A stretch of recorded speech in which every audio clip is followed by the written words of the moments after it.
Is it part 5? Yeah, well, this is part 5 tonight, yeah. Right, tonight. Okay. So what are the tracks today, Uncle Mal?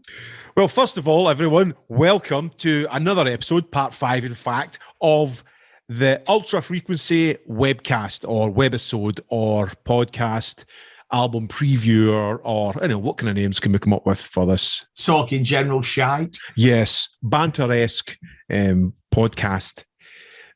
So before we start, yes, I'm sorry to cut you off. I know what you're going to say. What a gig on Saturday. Yeah, what a night, man. Wow. Apart from me forgetting Ross's last name. That was beautiful. What a beautiful Please welcome moment. on stage the man. I tell you Ross. what, right. So, 1994, so we did our first Ultra Frequency gig. And, a certain other DJ who we know introduced Ross on stage. It must be Ross's name. Joe Deacon. Joe Deacon. Remember the name. Mal, what's his name? Well, I did the same thing. It's catching. Oh, it's contagious. And so, Ross came on for his Love Is Like an Energy, and I went, give it up. And as I went to say it, I went, oh, God, what's his last name again? What's his last name? Ross. Yeah. I was just dying inside. It's got to be done. But you know what? It was, So that was just Saturday there. We did the last video that we did, we were kind of looking forward to it. And we too were a bit burnt out, I think, because we had quite a stressful week. But what a release and what a gig, you know. And hats off to the crowd, because they basically listened to a 35-minute live set. They only knew one track, and they were so on board with it. And then even like with Ross, getting them to sing Love Is Just an Energy back at the end. Brilliant. It was amazing. And Cherie just absolutely nailed it for the start as well, didn't she? She was awesome. Yeah. We videoed it, and you're editing it now, and we're going to make it available. Yeah, I was going to try. I was hounding the guy who videoed it for us to see if we could get a clip to add into this week in a webcast, but it's not going to happen. But we've got plans to do you know what, in December as a live stream. Do you know what, mate? A live stream. 100%, because that's what we did with the Dream Frequency album, and it was just a really nice. Oh, just one sec. My missus is on the phone. Line 2. Hello. Yeah, I'm just in the middle of the podcast with Mal. No, I'm not going to make it.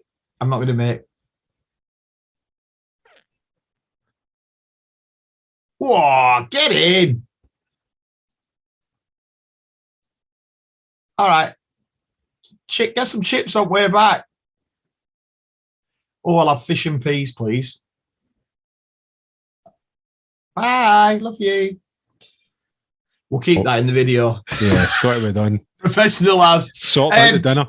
Yeah, so in the Dream Frequency one, we'd already pre-recorded a live show, and it was just a real good end to it, to the whole project, really. So I think, I know we're talking out loud here, but I think that'd be a really good idea. But just going back to that crowd, mate. I mean, so Malk warmed up, brilliant, mate. Malk, legend, what a guy. Warmed up for the crowd. Then I came on. Malcolm X, get it right. He's not the actual protester from the 60s. He's a DJ. Yes. From the present time. Yeah, he's just Malk to me. Big talk. As Ross is just Ross. To me, you know. Hey, you know. Your words were just where I think your words were went, Landy, fucking tear it a new one. So I just thought, right, all right then. And honestly, God, mate, I told you, didn't I? By the second track I was playing, even on my DJ set, I thought, what's that freaking noise? And the crowd, I could hear the crowd over the tracks singing the shit back, and I just thought, I think they're up for this. Yeah.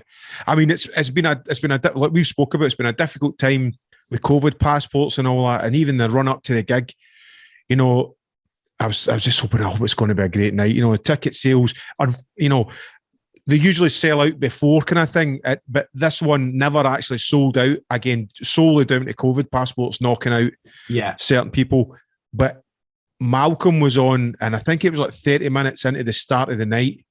And he played, that Rhythm as a Dancer.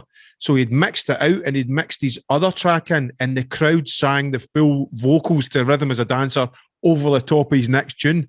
And I was just like, we're on, this is it, man. And then Malcolm just brought it to a level for you just to kind of come on and absolutely fucking destroy the place. And it was just, the night just kept getting better and better. Yeah, it was. Until I went on. No. You took the words right out of my mouth. So that was my first ever, believe it or not. 1994 has been going since 2013, and that was my first ever DJ set at the gig. Is it? Yeah, at 1994. I thought it was. You could tell. Yeah, I was nervous, you know. I was, you know. But it was great. I played a lot of sort of the bonsai stuff, and sort of I steered away from all the big anthems because I just thought, let's kind of just try and get a bit darker, and then setting up for us to go on with the anthems with the ultra frequency thing, and it was brilliant having just, you know, setting up the keyboards and all that again. And even when remember Ross did a wee a cappella jam, Massive Attack, and we were messing about. You were playing some chords, and I was playing some beats. It was fun, but it was just nice and relaxed. It was. So yeah, basically, I mean, you'll see on the video if you filmed it. We were set up, we went to get on, and then obviously the interchange between Mal finishing his set and us actually getting ready to go on. So I'm getting me Ableton ready. He's on his drum machine, blah blah blah. So he starts going while Ross is entertaining the crowd, giving it the a cappella. He's giving it on his drums. I thought, I like the cut of that lad's chin. Let's get in there. Dum, dum, dum, dum, dum, on the chords, and I'm looking at him like, what the fuck, man? It was sort of tongue in cheek, but at the same time, that's what I think is great about that 1994 crowd. It's just they're up for the party, you know what I mean? And we're there enjoying ourselves just as much as the dance floor. And then to be able to, you know, every time I kept looking up, you know, and there'd be people going nuts and there'd be hands in the air, and I was just kind of reminding myself, this is the first time these tracks have been played to a live audience, and just the reaction, it was as if it was like they knew the tracks, or, you know, they just welcomed them into the night. Well, you've got to think as well, mate. I mean, I don't know what it was like for you, but when we were playing the tracks as well, I mean, it's not like we're listening to them every day. So there was bits of the tracks, even though I have gone through it for the live set, I was thinking, shit, I forgot about that bit. Yeah, the crowd's going nuts, and then the big, and it was pretty mad. It's like we don't really know them that well. You know what I mean? We're just still learning them. Just breaking them. But what a night, mate! What a night! 1994 crowd, salute. Yeah, I think we need to do that again once the Kickstarter's been delivered and everybody's sat in the album, you know, and listened to it. We'll get another, Ultra Frequency Part 2 night or something like that. You know, just for us to get a chance to play the tracks live again. Without further ado, tonight's tracks, there's another 2 tracks for the album, and the tracks are Testify, sitting at 130 beats per minute, and another track called Earthquaker, which is also sitting at 130 beats per minute. Yeah, which is again early 90s rave tracks, isn't it? Slightly faster than the 90s kind of stuff. We just kind of brought it a wee bit faster, but still kept that spirit kind of thing, you know, that underground. I really like these tracks. I really, really do like these tracks. And because it's especially for us, because it's that era that we loved in it, really. Yep. Definitely. Well, just before it all kind of really kicked off. And I think, you know, we'll listen to Testify first, and that, the 2 you said when we were making this track, that would stand up in some techno guys or happening techno DJ set right now. I think it just works so well. Yeah. And we've brought out the Hoovers, we brought out the 909 drum machines and the 606 drum machines doing their thing in this. And the famous Mentasm sound, which was for all the nerds, it's actually off the Juno 1. There you go. Is it Juno 1? Yeah, Juno 1. And then Juno 1. That's the one, yeah. And with some filtering stuff on it that just sweeping across that makes your mouth go. All right, bass face. I tell you what, try doing that while you're DJing or edit or mixing. You cannot move your mouth. You cannot not move your mouth. If you're it's like it's linked to your hand. Anyway, without further ado, this is Testify. Enjoy. Let us know what you think.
just went, hello. Ooh, I'm here. He just makes me want to dance in a Cockney fashion. I don't know if that's Cockney. No disrespect to Cockneys, but maybe they were into techno, back in the 1800s, and we just never knew it. Yeah, with the button suits. But that, I mean, very Beltram influenced-esque, obviously with the, the Alpha Juno sounds, and, we were messing about with the drum machines and really try to keep that old techno vibe. And I really think we succeeded with that. And we were just flinging things at it, and everything seemed to work that day, I remember. Yeah. And we've repeated many times, I think we're heavily influenced between that sort of Beltram, Belgian, Enjoy, that whole techno, when techno was good. You know what I mean? Techno was techno. When techno was actually techno, and not just a distorted kick drum and a hat and a girl dancing around going, hey, look at me. Controversial. But I know that was just a really fun track to put again. When I say it came together quickly, I mean, I think it was over a good week odd or something like that. We were messing about, but just like you put, I'm sure you put the baseline thing underneath the Juno, and it just fucking lifted it right up. Yeah. And then even silly things like I remember your face when we added like the 606 snare drums. You were like, oh yeah, that's, just wee silly things like that. Oh yeah, that's it. That's it. Yeah. And then we've got the big sort of vocal sample kind of speech thing over it, which really kind of lifts it as well. Yeah. I know I'm kicking myself. I've had a few opportunities where I probably could have played that out, and I'm now kicking myself after listening to it tonight, thinking I should have played that. I don't think a parent's wedding anniversary is the place to drop that. No, it was my sister's 65th bar mitzvah. It was my auntie's funeral. It was what she wanted to go out on. As the wee coffin was going in. she sat there going off to the Everlife. I don't want to go. It's too late, Agnes. Aye. But that was a joy. It was a joy. And I maybe not played it at her funeral, but I should have. But I would really like. By the way, I don't want to die yet, but I'll tell you what I'm going to get played at my funeral, and it is fucking. What do you think? What would I have played at myself? As the coffin's going in there, where do I want to go? Take me to the top. Correct. Take me to the top. And as I shunt off, hopefully up to the up sky and not the down sky, take me to the top. How good's that? Brilliant, isn't it?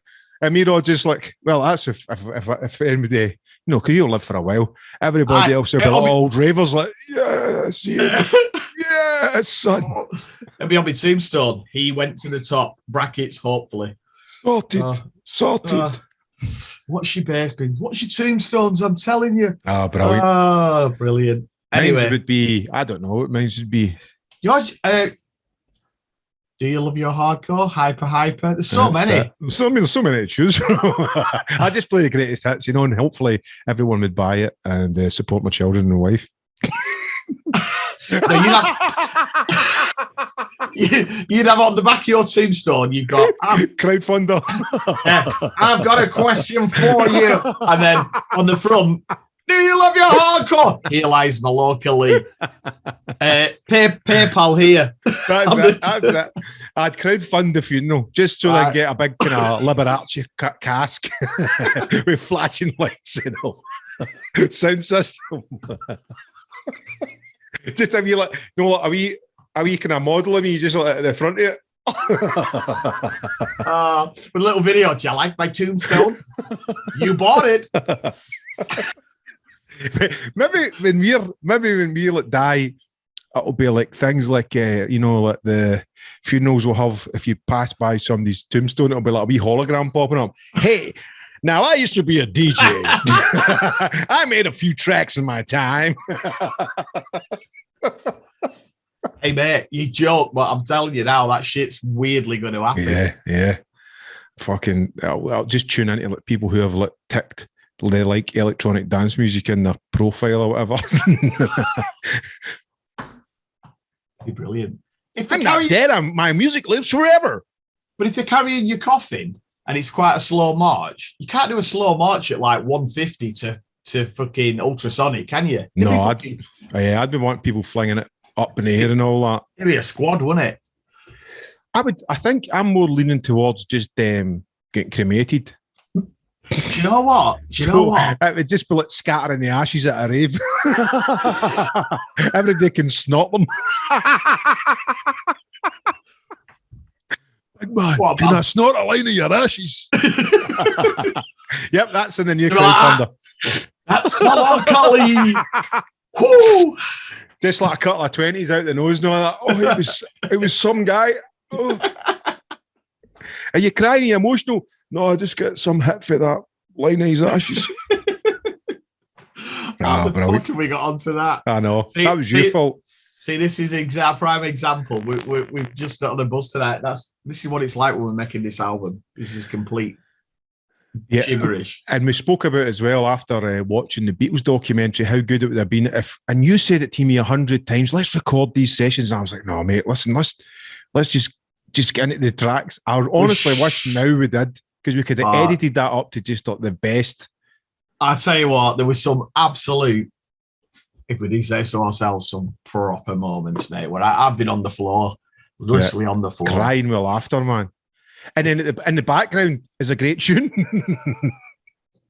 You know what I mean? Just buzzing off everything. And talking about tunes, what about the next track, Mr. Bland? I like your segue. I can't remember. You told me before, and I can't remember the Earthquaker. Is it Earthquaker? It is indeed. Yeah. Probably named after the rave of the same name. Yep. You played, didn't you, Earthquaker? Well, I don't know. You know what, bro? I actually went there as a raver, and this was a massive rave. It was in the Ayrshire countryside in a farmer's field. What a night, man. What a crowd. I would just remember, even as a punter there, the noise of the crowd. I'm sure you did play it, didn't you? And I did play it, and two crazy memories have actually come up. Nothing, one to do with the gig, and one to do with the gig, and one to do with driving to the gig. So the one driving to the gig, little wee story for you is, there was me in a car. My ex was driving, and she was driving on a country lane into the thingy. Me and her were rowing, which we kind of did. And when you got together, it was Moira. I wish what I want to fucking Moira. And so we were rowing. So then in a petulant row, she slammed on the car. My mate Casey, who was driving the van with all the gear in, had to slam on. So we slammed on. Casey gets out the car and he goes, I don't give a fuck. If you want to fucking smash your gear up, I don't give a fucking, it's all going off. So then we got into the gig. And then the other memory about that, the gig was brilliant. But the other memory I had about that was Shut Up and Dance were on. And I don't know if the crowd were particularly into their style of music, no disrespect to them lads. I think they were a wee bit more commercial, but because I remember at that time it was like a big divide. No, I'm getting mixed up. It's no. They were pretty underground, weren't they? Yeah, but they were doing I'm Raving and all that. But they were doing a lot of breakbeaty jungle stuff. And I don't think the crowd were feeling it, but they weren't saying that they weren't feeling it. But he got on the mic from memory. This is just my memory. And he started giving it, "Cold Scholar, what a phone." And they fucking started booing him. Oh, yeah. They were just like, "Who you think you had?" Prop. I was just going, don't want to be doing that, lads. Yeah. I mean, that's the thing about the Scottish crowds. I would even class a lot of brilliant gigs down in North England where you know when you're doing good because the love you get back's amazing, but equally you will know straight away if they're not into it or happy because you'll get booed or whatever. And I suppose it goes totally against the full peace and love of the rave scene, but people are just wanting to have a great night and not have their buzz ruined. So they'll give you their love, but also tell you that's shite at the same time. And I remember bizarrely when you're saying that, I remember the booing thing being a big thing right at the early 90s, and I actually seen a couple of bands been hammered with light sticks and booed off stage and everything. What, did you? Yeah, and you're just going, fucking hell, man. Shawani Wani were never going to go down well at Res, though, were they? No, but I mean, they had the costumes. So, you know.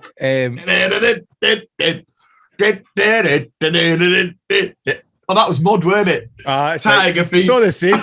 It's all the same. Yeah, I know. 100%, mate. I've had the music kick out. We lost the music in the middle of a gig at Scotland once, and I think it's the first time I've ever been. Well, actually, it was off and off. It was like, "Way! Oh, what the fuck's going on? You're killing my buzz!" I was like, "Yeah, what the fuck's going on?" I remember Resurrection used to be notorious for shit sound systems. Whenever the Environment Health decided to land on a res, and it was a shame because it was fucking. They used to be amazing, and then all of a sudden, I don't know if it was because it was an outdoor or it's so many complaints.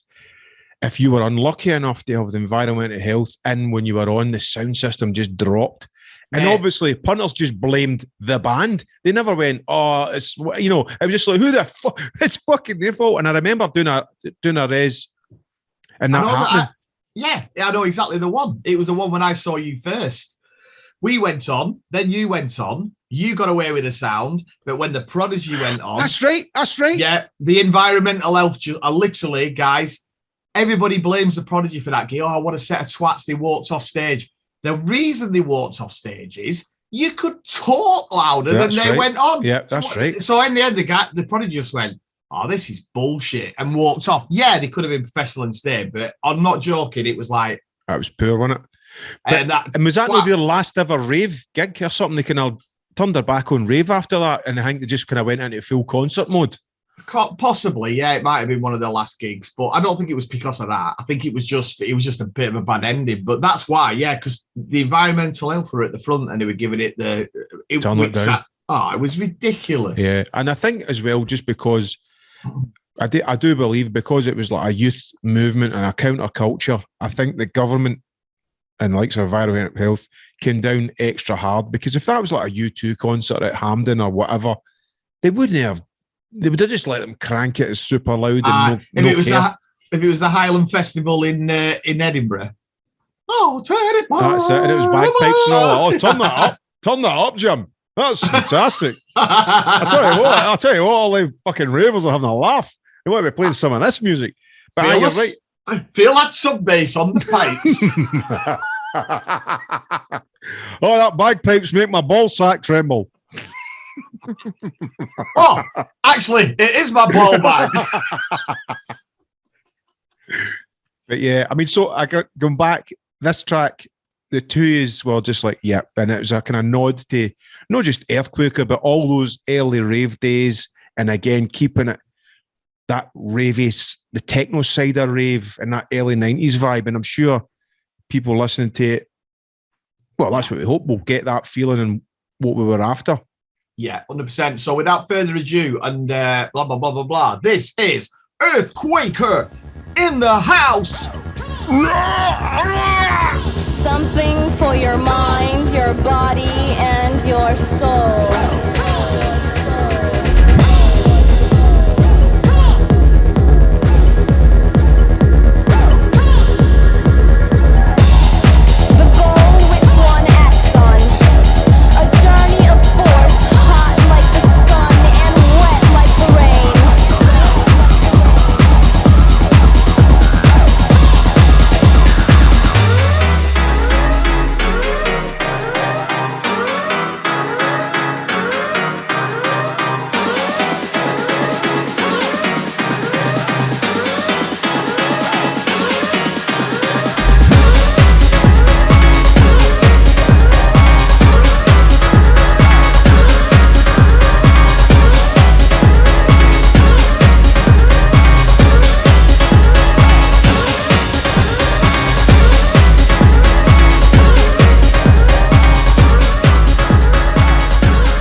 Listen to it.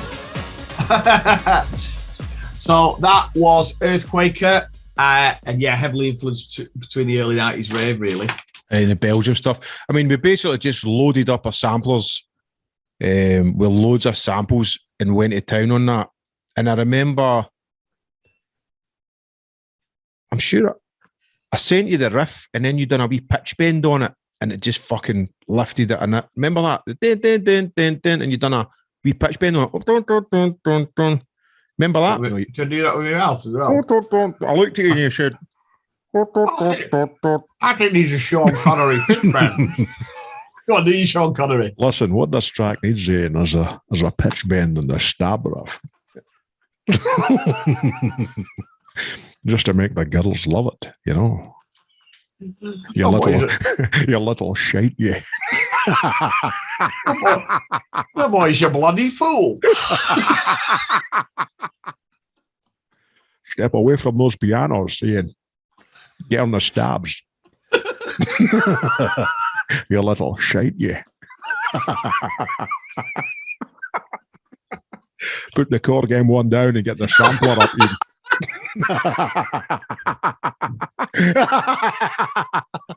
We're just amusing ourselves here, guys. Sorry. Oh, he's a funny guy. Funny guy. Funny guy. But this track is sample-tastic, loaded, just with loads of samples that we both love, and I think that was a joy, you know, just putting it together. And yeah, well, listen, if you're gonna get sued, go hard or go home, innit? If you got a sample, go hard or go home. Yeah, this track might not make the digital release. Right. Yeah. No, we never sampled A riffs. We sampled sounds, and and we recreated every sound, you know, with our mouths. But no, it's buzzing. And again, the two tracks really sit well on the album because of the same kind of ilk. They start dirty underground techno vibe. And again, the fun that we're having talking about it and the fun that we had made it, I think it really, you know, I know it will. It's that joy has seeped into the music, you know what I mean? And we'd made it with no fucks given. It was just, let's fucking do something that we're into, you know, no pressures of, oh, will they play this or will he play? That wasn't even thought about. It was just like, are we digging this? And that was the bar. Yeah, absolutely. Mate, just you know, I like to tangent off. Yep. Have you got your Christmas lights up there? Is that the is that the thingy for your private helicopter? Yeah, it's for the private helicopter. We put a couple of Christmas lights at the front. No, the things that like actually they were up for last year, so there wasn't any putting up. I just actually plugged them in. Oh right, they still work. They've been up all year. I couldn't believe it. So there they go. Hey, so there's that, and then there's bizarrely there's a light on one of the trees that were left up all year, and we plugged it in and it actually worked. So hey, Christmas is. I'm ready. That's as good as it gets for me. I can't be bothered with building trees and all that. Yeah. And talking about Christmas scene, there is still some CDs and vinyls left on our Kickstarter. This is what this is all about, ladies and gentlemen. I like your segue. He's going into it. He's on. And a few people were actually, I don't know if you've been reading this sort of text, but a few people are actually mentioning the numbers in the CDs and the vinyls left are running low. Now, we've got pretty much December left for you to back, or, you know, if you have backed, thank you so much. But if you haven't, you know, we've got the full of December left. But will there be enough CDs? I mean, as it stands just now, there's 38 CDs left on the Kickstarter. There is 32 vinyls left in the Kickstarter. There is still a few CD vinyls bundles if you get your name on the album. And then there is, where's the other one? The one that I really thought would go first, but we've only got 4 left still, is the vinyl test pressings. And that's like the super exclusive test pressing vinyls in along with the vinyls and your CD and stuff. But so stocks are low. So get in there, man. Don't lose out. Because we keep saying it, it's limited edition. We're not messing about with this. You know what's going to happen? Everybody's going to start getting them shipped out, and then it's going to be, oh, I never saw that. I never saw that. Oh, why did I get? Yeah, but It's what it is. Yeah. I hope you've enjoyed this webisode. I hope you've enjoyed these album tracks. Possibly for the next one, we'll get some live footage for then of the gig. Yeah. We'll review another. How are we going to work this, mate? Because we've got we've got 3 tracks left. 1, 2, 3 tracks left of the album. Are we doing that in one more webisode? And then maybe the one after that will be another special episode where we'll play all the tracks. Yeah, I think do that. And then, you know, I personally would say like get into the Christmas spirit with that live PA, because that was brilliant. Yeah. That's pure Christmas buzz.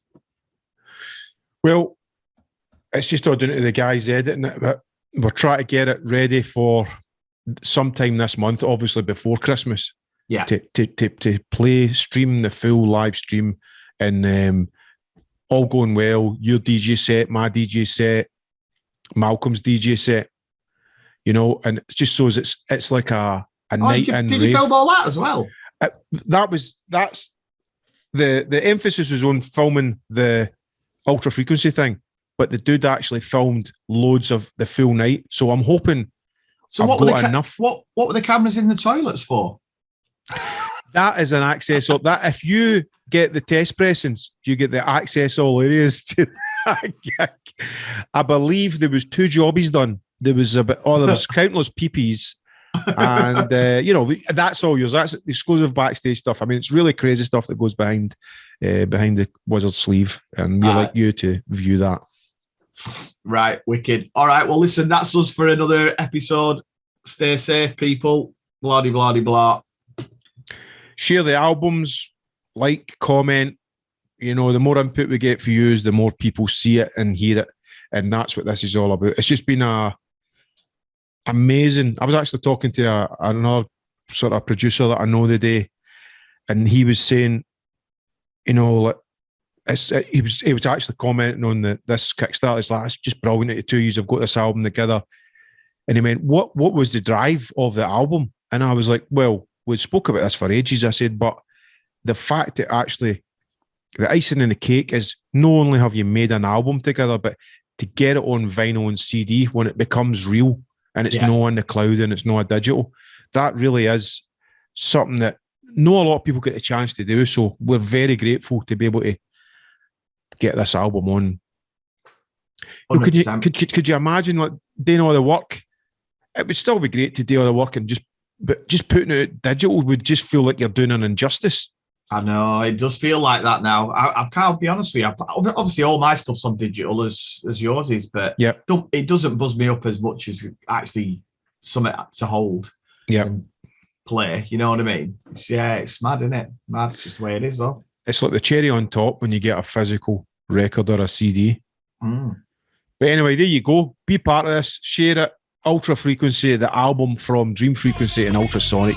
That's Ian and myself. Hello there. Take care. All the best. See you later. Bye.